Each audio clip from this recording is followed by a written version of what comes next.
on our way back to that maroon Jeep we worked on last weekend. I'm almost there. It's right by 8 Second Saloon in Indianapolis, so it's like a 10 or 15 minute drive from my house to get out here. Hopefully today we'll have this thing running. Like I said before, the customer has to move out of this place, so he needs to get this thing running so he can get it out of there. He didn't want to pay for a tow truck. He'd rather pay us to come out and get it running for the same price as probably, you know, most of it would have cost to get it towed to his new place. It's not near here. But I'll keep you guys updated as we go today. We'll see how much we get done on it.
Alright, so this morning we did the initial prime on the engine, filled it with oil and coolant. The owner of the Jeep worked on getting his electric fan setup put on there. Then I went underneath the Jeep, got the transmission filter changed, got the pan back on with the new gasket, everything's torqued. I drained the transfer case because he wanted to change the fluid in it too.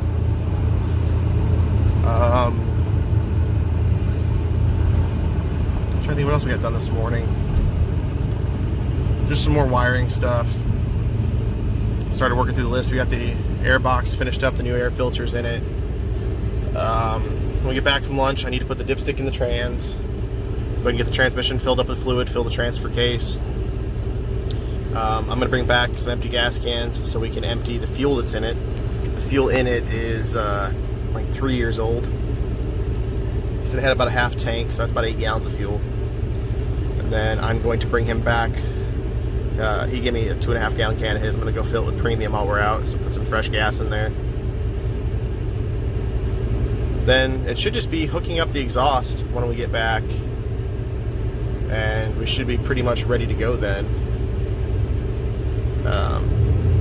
Get the exhaust hooked up, like I said, get the transmission filled with fluid, drain the fuel system. We got to get the battery put in it, and then we're ready to go. We'll get the thing started, and once it's started, I'll worry about getting like the drive shafts back in it, and we'll get the core support on and all that stuff. The front end can go back together, but that should all be after lunch. We're making pretty good progress this morning, so hopefully we won't have anything that's going to hold us up too badly.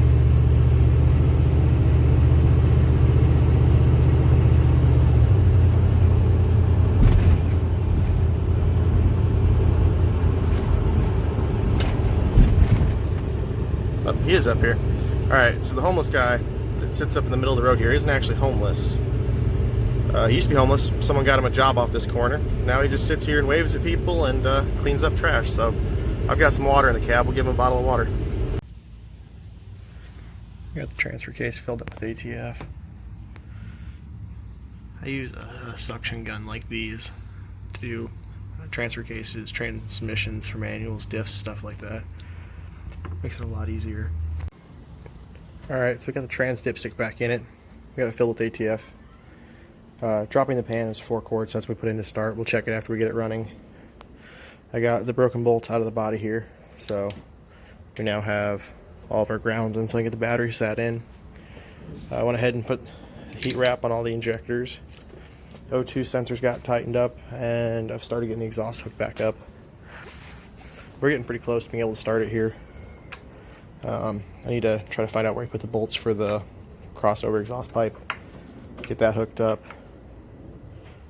Then it'll be time to get the fuel pump jumped over, and I'll just disconnect that fuel line again and pump all the fuel out of the tank so we can get some fresh fuel in there. I brought 2 gallons of fresh premium with.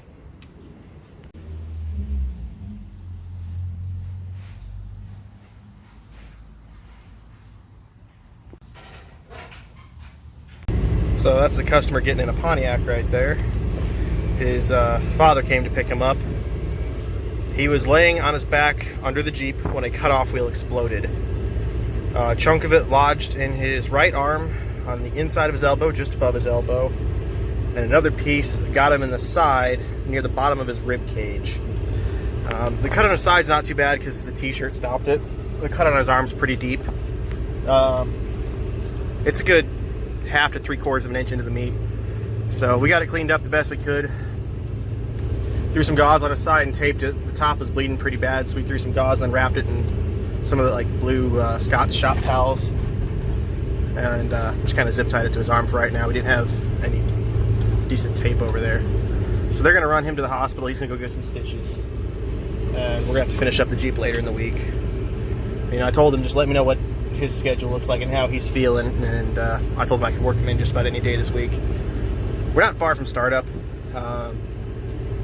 He was working on fixing a broken bolt for the cross member. Once that cross member goes in and we support the back of the trans, it's drive shafts and we gotta torque the crank bolt, and that thing's ready to start and run. So we'll just have to get it a little bit later.